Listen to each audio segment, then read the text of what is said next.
The sky was red with fire. Above the desert world of Kasha Prime, thousands of spaceships hovered, watching. People from hundreds of alien races sat in safety on their ships, their eyes locked on the giant screens. They were here to watch a game.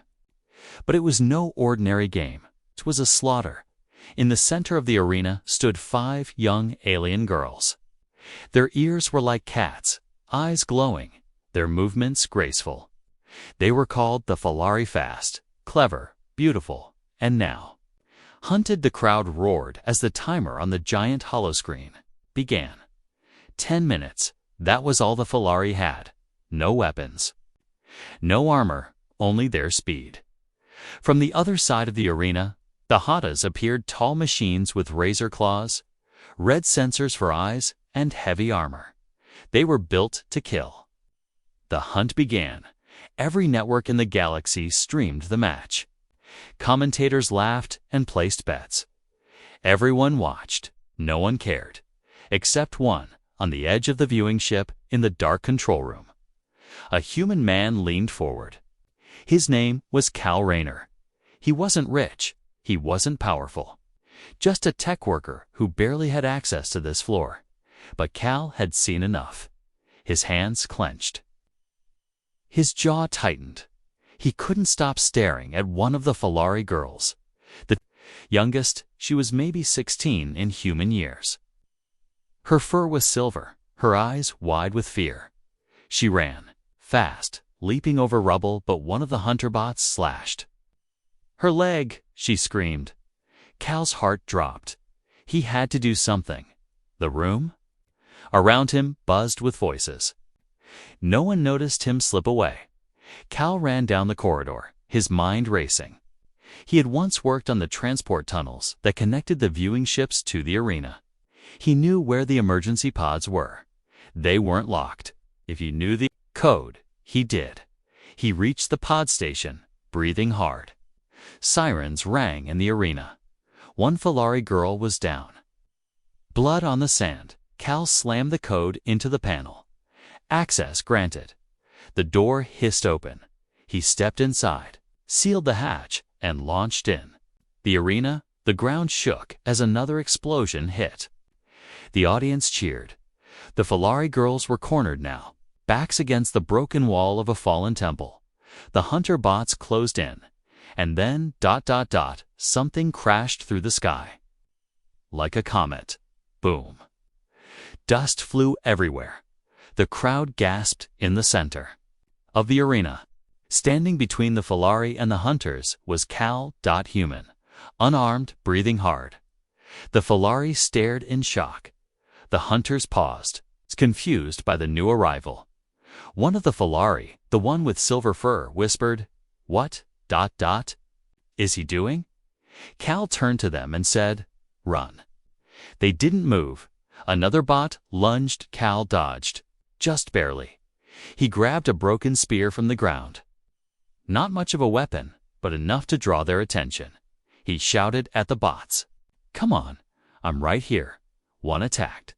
He stabbed the sensor. Eye sparks flew. The crowd went silent. This wasn't part of the show. Security scrambled on the control decks. Alarms flashed. A human had broken the rules. The broadcast was still live. Across the galaxy, millions of viewers leaned in. One human. No armor, no plan, fighting to save the Falari. The bots regrouped. Cal was breathing hard, bleeding from his shoulder. But he smiled. Behind him, the girls ran fast. They were going to make it. Maybe Ethan had done the unthinkable. Stepped into the arena and publicly challenged the rules of the Galactic Dominion. By saving the last 2 surviving alien cat girls, he'd not only humiliated the Coran elites, but also placed a huge target on his back. Now he sat in a rusted-out medbay, sweat dripping from his brow as the ship's autopilot guided them into the asteroid field beyond Federation space. He looked down at the 2 cat girls lying on the table. The older one, maybe 20 in Earth years, had slash wounds across her ribs. The younger, maybe a teen, coughed weakly, her fur matted with blood and plasma ash. Their collars had been ripped off, the glowing red trackers smashed to pieces. "Stay with me," Ethan muttered, applying pressure to the older girl's wound. "You're safe now, I think." Suddenly, the ship jolted. A proximity alarm blared. Pursuit detected. Multiple Corran interceptors approaching. Ethan slammed a fist against the console. "Of course they're tracking us." The cat girl opened her eyes slightly. Her voice was faint, melodic, but dry. "Why would you do this?" Ethan hesitated. How could he explain? He had no family, no real home. He grew up watching his species, treated as background noise, useful only for labor and junk work. The Corrans treated humans like rats in the galactic system. But something in her eyes, the fear, the fire, it hit something deep in him. "You didn't deserve to die," he said quietly. "Not for their entertainment." The girl blinked, clearly not understanding. Scene change. Corran. High Tribunal, the Corran. Overseers watched the stolen footage in silence. A human, risking his life for slaves. No one had seen anything like it in over a century. "This must be propaganda," one hissed. "No, it's real," another growled. "And it's spreading fast. Half the Outer Rim is already sharing the video. The rebels are calling him the last human with honor. We must silence him before this becomes a symbol." The order was clear. Capture him, kill the cat girls, burn the footage. Back on the ship, the small med ship ducked through shattered asteroids as Ethan tried to stay ahead of the pursuers. He finally reached a safe zone, a hidden docking bay. Under an old mining colony, no law, no cameras. Just rust and darkness. As he patched the girls up, the younger one finally spoke. "You're not like the others," she said quietly. "You're not cruel." He smiled, exhausted. "Oh, you've never met Earth girls. They'd argue with you about that." She giggled, just a little, then passed out again. Ethan stared out the cracked viewport. He knew they wouldn't give up. The Corrans weren't just angry, they were embarrassed. A human had disrupted their game.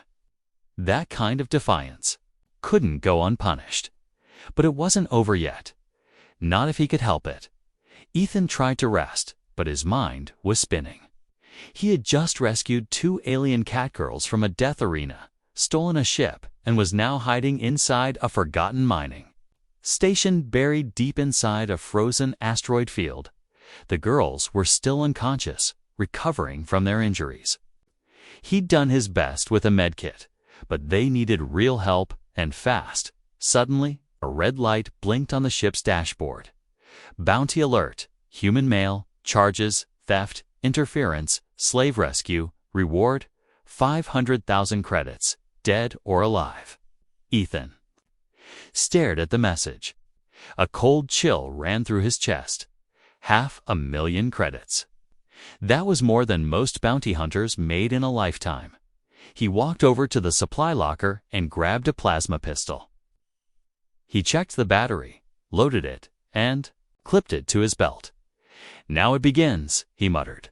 Meanwhile, in the outer remox, the galaxy, the footage of Ethan's daring rescue had gone viral. Alien species, especially those from the lower ranks, were watching it over and over. A human had broken the rules. A human had stood up for the helpless. Some called him a criminal. Others called him a hero.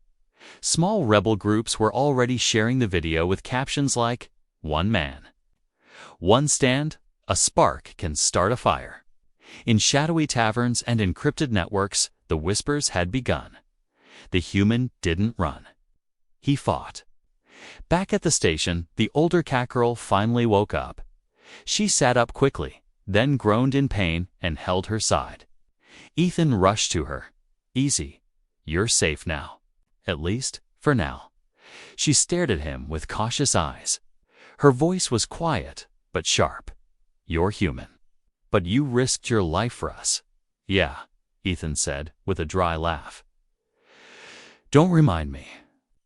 I am Kaylee, she said. The girl next to me is my sister Saru. You saved our lives.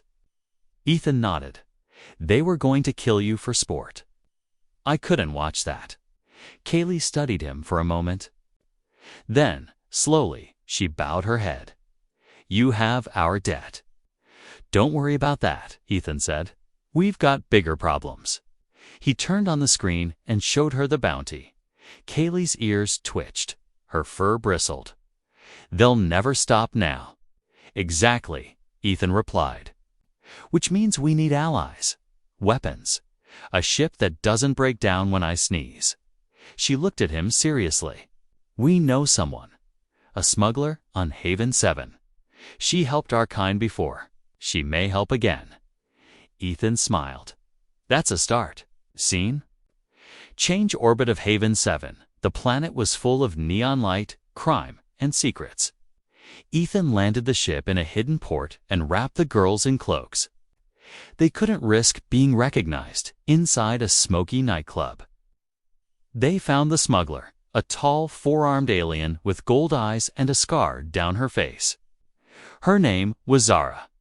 You brought heat with you, human, she said without turning. Around, half the system is looking for you. I don't need gossip, Ethan said. I need help. I need help. Zara finally looked at him, then at the girls. She narrowed her eyes. They were arena slaves. They're free now. Zara paused, then gave a slow nod. You've got guts, Earthman. I'll give you that. All right, let's talk. Night, in the shadows of Haven, 7 Kaylee stood on a rooftop, staring at the stars. Ethan joined her. You regret saving us? She asked. No, he said simply. You could have walked away. Let us die. No one would blame you. I would. Ethan said. She turned to him. Her eyes were softer now. You changed everything, you know? Ethan shook his head. I'm just trying to survive. No, you gave others hope. They're watching. The galaxy is watching. Below them, a small group of alien workers played. The stolen video on a broken screen.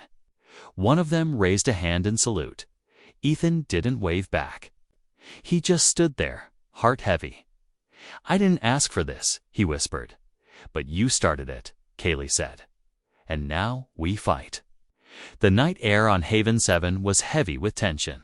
Neon signs flickered. Sirens echoed in the distance. And Ethan knew time was running out. The bounty on his head had doubled. 1 million credits now. Every criminal, pirate, and desperate soul in this part of the galaxy was looking for him. Zara, the smuggler, had helped hide the stolen ship. But she made one thing clear. You stay here too long, you die. Ethan met with her in the dark back room of her ship bay. Kaylee and Saru stood beside him, both now dressed in stolen armor. Their ears covered, their eyes sharp. Zara dropped a datapad onto the table. This, she said, is a contact list. Names of those who hate the slavers. Freedom fighters, smugglers, a few ex-military. Maybe they'll help. Ethan scrolled through it. We need weapons, a safe ship, and a way to broadcast. Zara leaned in. You want a revolution. Ethan looked at her. No, I want the truth to spread. Back in the city, Kaylee sat in a quiet alley with her sister Saru. For the first time in years, they had real food, warm clothes. A moment to breathe, but Saru was shaking. You think we're safe? She asked, voice barely a whisper. Kaylee wrapped an arm around her. No, but we're alive, and someone, a human, chose to fight for us. That means something. Saru looked at her. Why him? Why not our own kind? Kaylee didn't have an answer. Elsewhere, in a bounty hunter's ship, the image of Ethan's face flickered on a screen. A scarred alien named Kravak stared at it with hungry eyes. Human, weak, but brave. He smiled darkly. Brave ones die loud. He powered up his ship and headed straight for Haven 7. Back in the Resistance, Hidotsura's hideout was now full. A few aliens had already arrived. Rebels, tech hackers, and outlaws who had seen Ethan's rescue and wanted to help. One alien, a tall insectoid named Trick, set up a satellite dish. He looked at Ethan and said, "We can broadcast across 3 systems. Your message. It will be heard." Ethan nodded. He stepped in front of the camera, took a breath, and started recording. "My name is Ethan Cole. I'm human. I didn't come here to be a hero. I didn't plan to break your laws. But I saw innocent people, girls, being hunted, tortured, and killed for entertainment. And I couldn't stay quiet. If that makes me a criminal, then fine. Call me what you want. But know this, I won't stop. Not until every cage is broken, every slave is free, and those who profit from pain are punished. I don't ask for your loyalty, just your voice. Let them know we're not afraid anymore." The message spread like wildfire from the mines of Kalanine to the cloud cities of Virelin. Aliens whispered Ethan's name, the human who fights for us. Small rebel groups started painting his symbol, a broken chain, on walls and starships. The slavers, they were furious. Profits were dropping. Fear was spreading. But hope was growing later that night. The alarms screamed. "Enemy ship incoming," shouted Trick. "It's Kravok Elite Bounty Hunter." Ethan grabbed his rifle and ran outside. A massive black ship was landing. Dust and fire exploded in the air. Kravok stepped out, his armor glowing red. "Give me the human," he roared, "and maybe I spare the rest." Ethan walked forward slowly, weapon ready. "I'm right here." Kaylee and Saru joined him, flanking him. "You're not alone," Kaylee said. Behind them, Zara, Trick, and a dozen others stood, weapons raised. Kravok laughed. "You think a group of slaves and thieves can stop me?" Ethan raised his rifle. "No. But we'll make it hurt." Smoke filled the sky over Haven 7. The bounty hunter Kravok ship had scorched the landing zone, turning the Resistance base into a war zone. Sirens rang out in the distance, and the night air glowed orange from fires burning across the sector. Ethan stood at the front of the group, sweat dripping down his face. His heart pounded, but his hands were steady. He looked at Kaylee and Saru. They were ready. Behind them, Zara barked orders to other rebels, guiding them to defensive positions. Kravok, the bounty hunter, towered over everyone. His armor gleamed under the firelight, and his plasma cannon hummed with deadly power. His voice echoed through his helmet speaker. "You had your chance, human.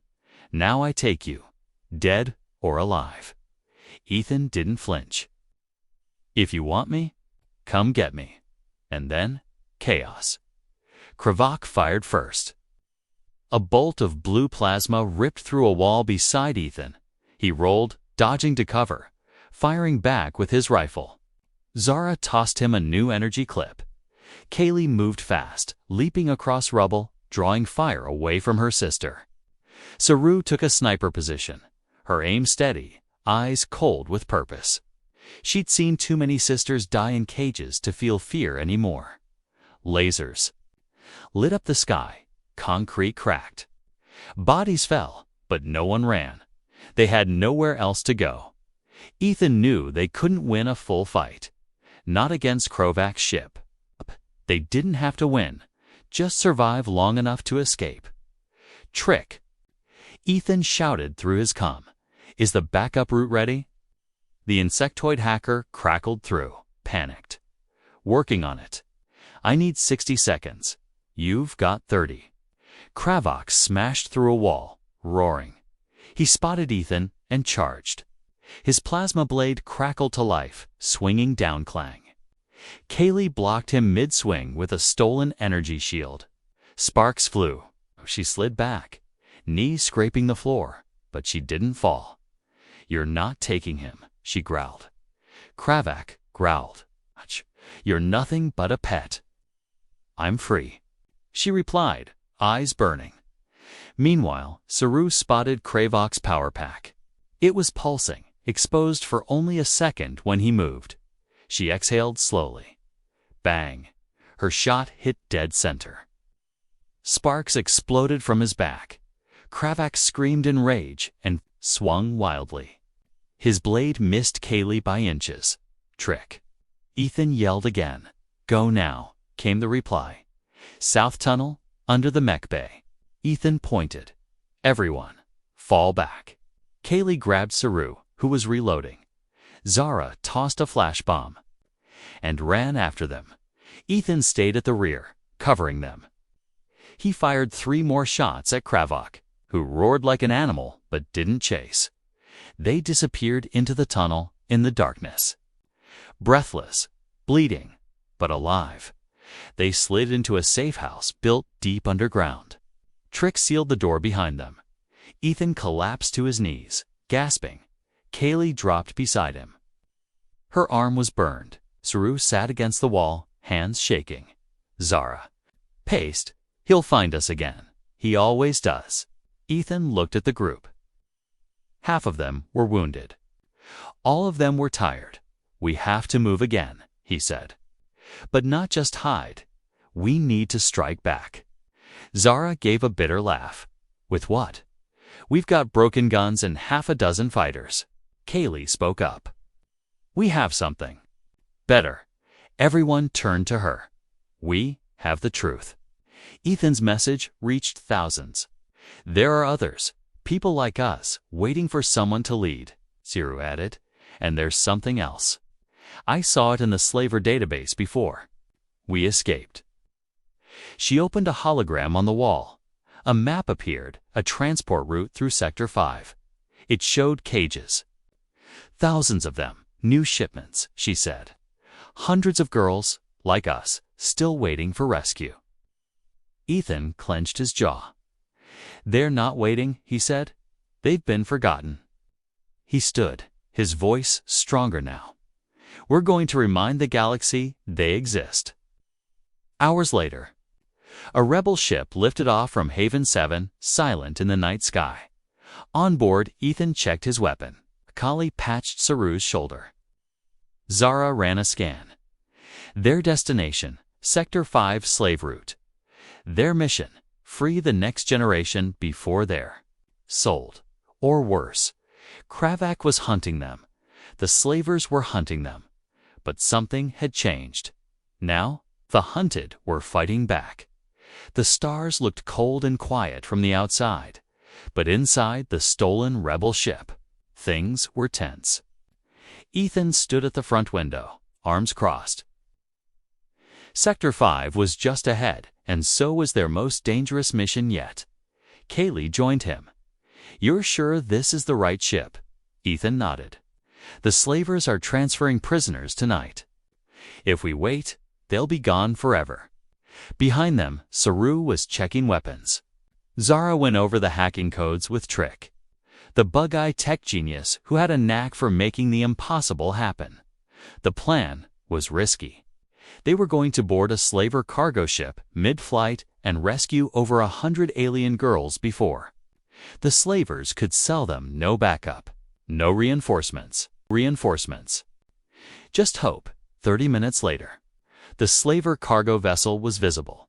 Massive, ugly, armed with turrets and surrounded by smaller drone ships. Trick sent out a false signal. "They think we're just another merchant transport. We've got maybe 5 minutes before they scan us deeper. That's all we need," Zara said. They accelerated, pulling into docking range. "Ready?" Ethan asked. Kaylee held her sword. "Always." The doors opened. The crew rushed in, silent, fast. Focused inside the slaver ship. Red lights glowed. The halls were metallic, cold, filled with the hum of machines. There were no alarms, not yet. They split into 2 teams. Ethan, Kaylee, and Saru went for the holding cells. Zara and Trick went to disable security. As they moved deeper, they passed cages. Some were empty, some were not.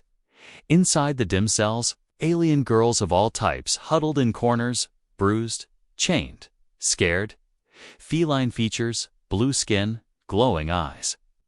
So many different species. All silent when they saw Ethan and Kaylee. They flinched. Saru whispered gently, "We're not here to hurt you. We're here to help." One girl, barely a teen, crawled forward. Her cat-like ears twitched. "Are you real?" Ethan nodded. "Yes, and we're getting you out." Back in the control room, Zara worked fast. Trick connected wires, his small claws moving like lightning. Almost done. "Do it now," Zara ordered. "Buy us time."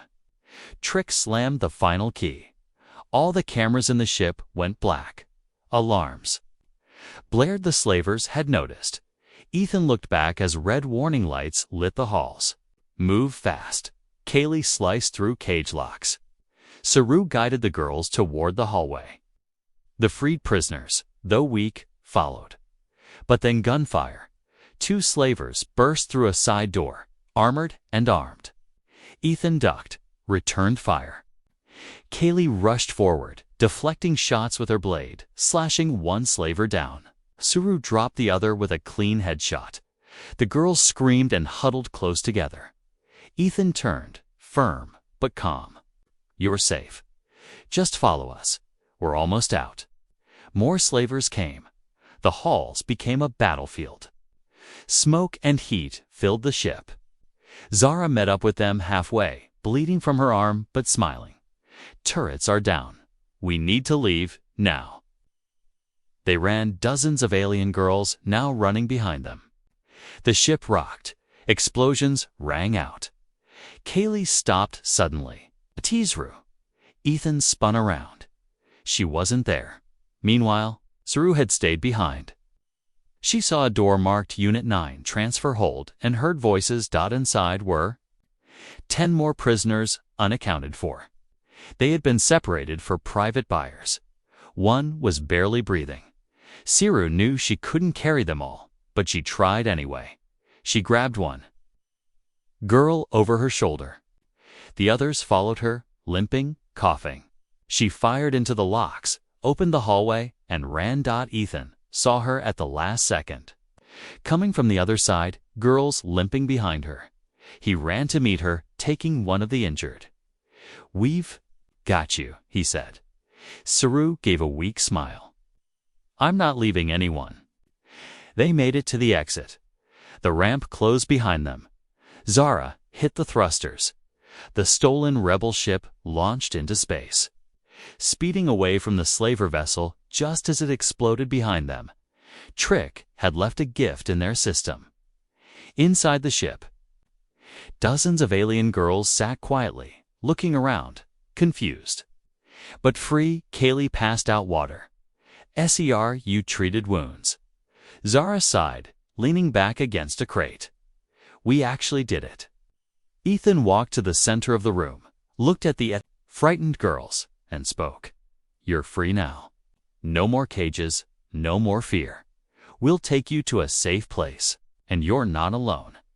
He paused, then added, "Your family now." The ship floated in deep space, quiet, safe. For now, Ethan stood in the cargo bay. Round him, dozens of alien girls sat, resting. Some were wrapped in blankets. Others clung to each other. A few even smiled for the first time in weeks. Saru leaned against the wall, bandages on her arm. She watched them silently. Zara was in the med bay helping. The weak ones. Kaylee sat by the youngest girls, softly singing an old tune from her planet. The mission had ended, but something still felt unfinished. Ethan looked at Trick. "Is the comm system ready?" The little tech nodded. "Broadcasting range is wide. We can reach every corner of the galaxy." Ethan breathed deep. "Then, let's do it." Inside the bridge, the crew stood together.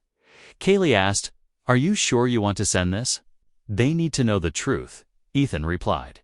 "Not just about what we did, but about what the slavers were doing. No more hiding. The galaxy must see what was happening right under their nose." Trick pressed a button. A live transmission began, all across space in human colonies. Alien cities, distant stations, screens lit up. A video began to play it. Showed cages, chains, fear. Hidden footage from the slaver ship. Captured during the raid showed crying girls, bruised faces, and robotic guards laughing. Then came the moment of rescue. Ethan and Kaylee breaking open doors, Saru carrying the injured Zara, fighting to protect them all. Finally. The screen went black.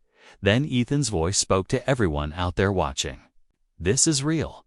These girls were being sold. They were prisoners, treated like nothing, but they are not nothing.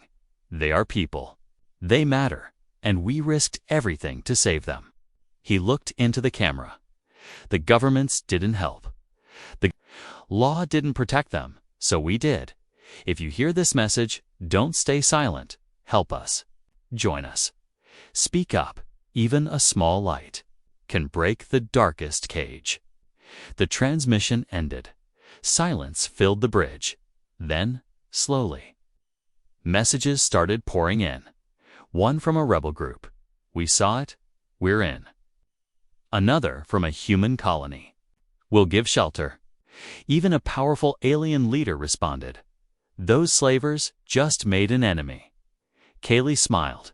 "It's working." Saru blinked back a tear. "They believe us." Ethan looked around at his crew, his team, and Saru nodded. "This is just the beginning." The next day, rescued girls were being taken to a peaceful moon. A safe zone far from war, far from slavery. They would be cared for, fed, healed. Zara stayed behind with them. She wanted to build a new sanctuary. Trick went back to the rebel base to strengthen the signal and find more allies. Kaylee and Saru chose to stay with Ethan because they knew the fight wasn't over. 1 week later, new name echoed across the underground channels. The Broken Flame, a group of misfits, warriors, and rescued souls, led by a human who had nothing but gave everything. People started joining, one by one. Some had lost family. Some had once been prisoners. Some just wanted to make a difference. And in every corner of space, whispers spread. "Did you hear about the human who saved the alien girls? He fought slavers alone. He gave them hope." Aboard their ship, Ethan sat in the cockpit, watching stars move past. Kaylee entered, holding 2 mugs of hot drink. "You okay?" He nodded. "Yeah. Just thinking." Saru joined them. "What now?" Ethan smiled, tired but proud. "Now, we find the next cage." 3 weeks after the broadcast, Ethan's name was spreading fast, not just as a rescuer, but as a problem for the big powers. Many leaders didn't like what he had done because his message didn't just rescue catgirls. It exposed them. Governments, black markets, and corrupt traders, they were all scared now. Scared that more people would speak out, that more humans would do the unthinkable. On a mining planet called Draxia 4, a girl with purple hair and cat-like ears ran through dark alleys. Behind her, armored guards chased her. "You think you can escape?" One shouted. The girl, maybe 14, didn't stop. She had heard of a man, a human, who saved others like her. She didn't know his name, but she prayed to find him. A light appeared in the sky. A ship small, fast, shaped like a dagger. It landed between her and the guards. Smoke hissed. A hatch opened. A woman stepped out, tall, serious eyes, long coat. It was Saru. She raised her weapon. "Let the girl go." The guards hesitated. One pulled a blaster. Bad move. 3 shots later, the guards were on the ground. Saru looked at the girl. You're safe now. Back aboard the ship, Ethan looked at the girl they rescued. Her name was Nari. She had lost her family. She had been sold 3 times. Her body had scars, but her eyes still had fight. Ethan sat beside her. You're one of us now, she asked quietly. Will you help more like me? He nodded. That's what we do. Meanwhile, in deep space, a massive station floated in the shadows. Inside, a dark figure watched Ethan's broadcast on repeat. His name was Commodore. JASK, human, military. Rich, dangerous. He was part of the ones who allowed slavery because it made money, kept control, and scared aliens into silence. He slammed his fist on the table. This Ethan. He must be erased, his assistant asked, publicly. Jas growled. No, quietly. Make him disappear. He turned off the screen and make sure the galaxy blames the aliens. On Ethan's ship, the crew planned their next rescue. A signal had come from a prison planet full of slaves, including young hybrids, being experimented on. It was risky. Even Saru looked worried. That place is a death zone. Kaylee leaned forward.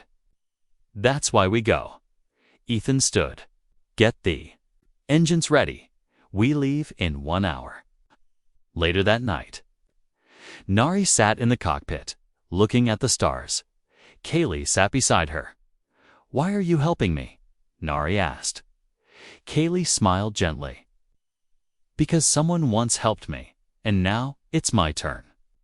Nari looked at her hands. I want to help too. Kaylee nodded. You will.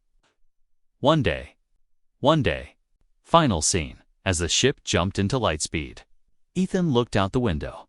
He didn't know what waited ahead, but he did know one thing. The galaxy wasn't safe for the weak, but as long as he was breathing, they weren't alone. The ship dropped out of light speed. Ethan, Saru, Kaylee, and the others stared at the massive planet ahead. Dark, rocky, surrounded by gray clouds. No sunlight reached the surface.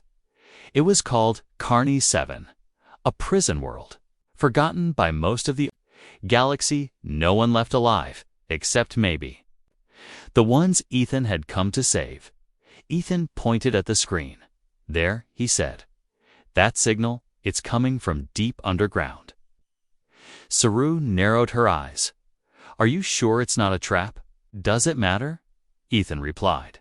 If someone's calling for help, we answer. Kaylee gave a small nod. We always do. The ship descended quietly inside the prison compound. A group of alien cat girls sat in a cold cell. They were younger than the others Ethan had rescued. The oldest one, Saya, tried to comfort a crying child beside her. They said someone's coming for us, the girl whispered. Saya looked up at the cracked ceiling. She didn't believe it. Those are just stories, she said. No one helps us, not humans. But then, a low rumble. Lights flickered. Screams echoed from the hallway. And from the shadows, a human voice shouted, Get down. Ethan kicked the door open behind him. Saru and Kaylee covered both sides. Blasters ready. They moved like ghosts, clean, fast. No time for mistakes. When the girls saw Ethan, they froze. Sia's mouth opened in shock. You're real. Ethan knelt beside her. I'm here, and I'm getting you out. But outside the prison, a tracking drone hovered above the clouds. It recorded everything, and it sent a message to Commodore Jask on board his warship. Jask watched the feed in silence. He clenched his teeth. He's stealing them again. He turned to his officers. Ready? The fleet? I want that ship destroyed. Back underground. The team rushed through the dark halls. Kaylee led the girls. Stay close. Don't look back. Sirens blared. Guards ran in every direction. Ethan pushed Saya forward. You're almost there. But suddenly, boom. The ceiling exploded. Rubble crashed down. Kaylee pulled the girls away. Dust filled the air. When it cleared, Ethan was gone. "Buried Saru," screamed Ethan. She tried to dig through the stone. Her hands were bleeding. Saya pulled her back. "You'll be crushed." Saru trembled. Then she heard it. A voice through the radio. "I'm alive. Just trapped. Go, get them out." Saru's hands shook, but she obeyed. They ran to the extraction point outside. The ship waited. Kaylee loaded the girls inside.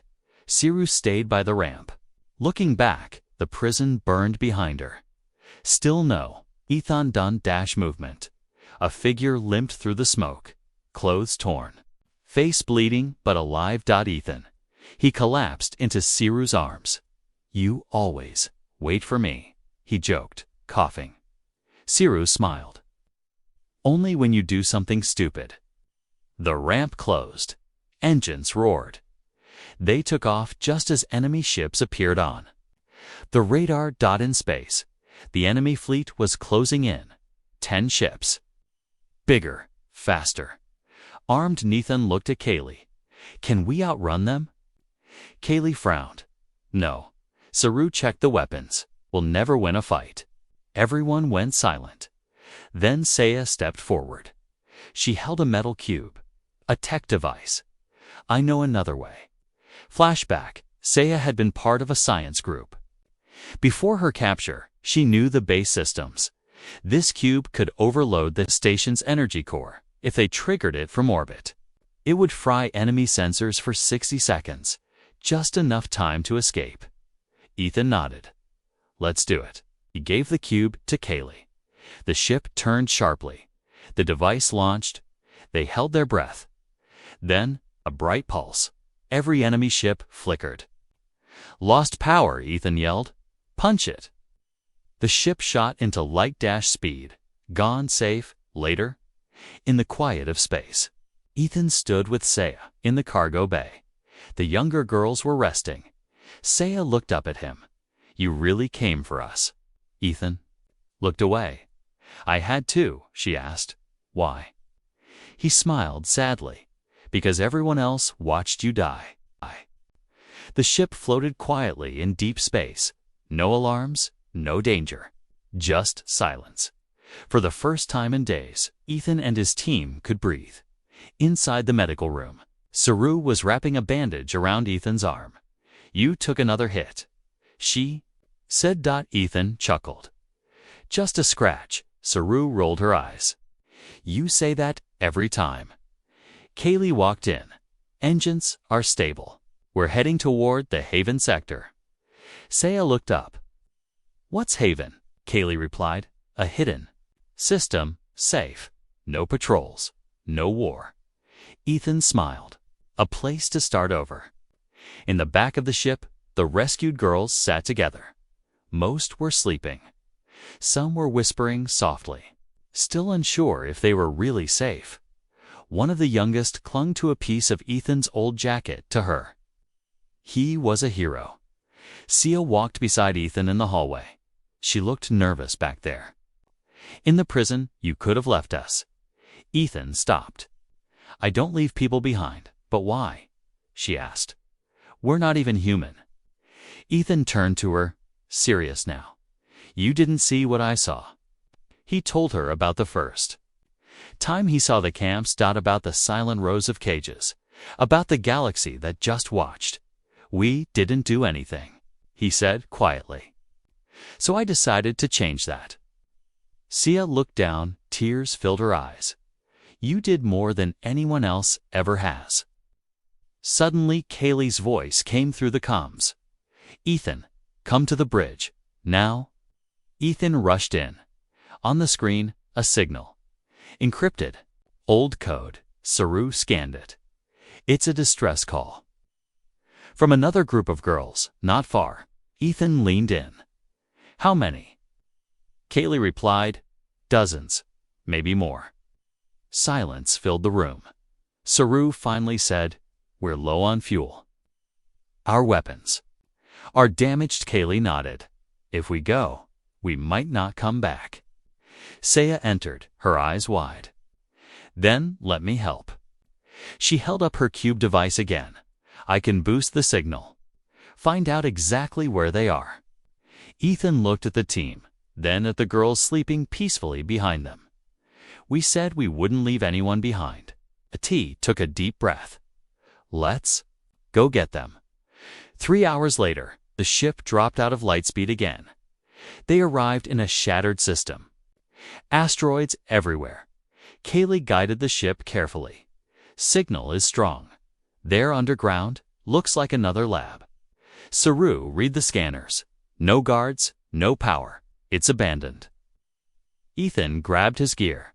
Still, be ready. They entered the ruins, dark, cold. Broken machines on every wall. Saya followed them, guiding with a map she decoded from the signal. They moved down a stairwell. Deep below the surface, suddenly -SER, you raised her hand. Wait, listen. Voices, small, afraid. They found a sealed room. Inside, -30 alien girls. Eyes wide, thin, scared. Ethan stepped in slowly. It's okay.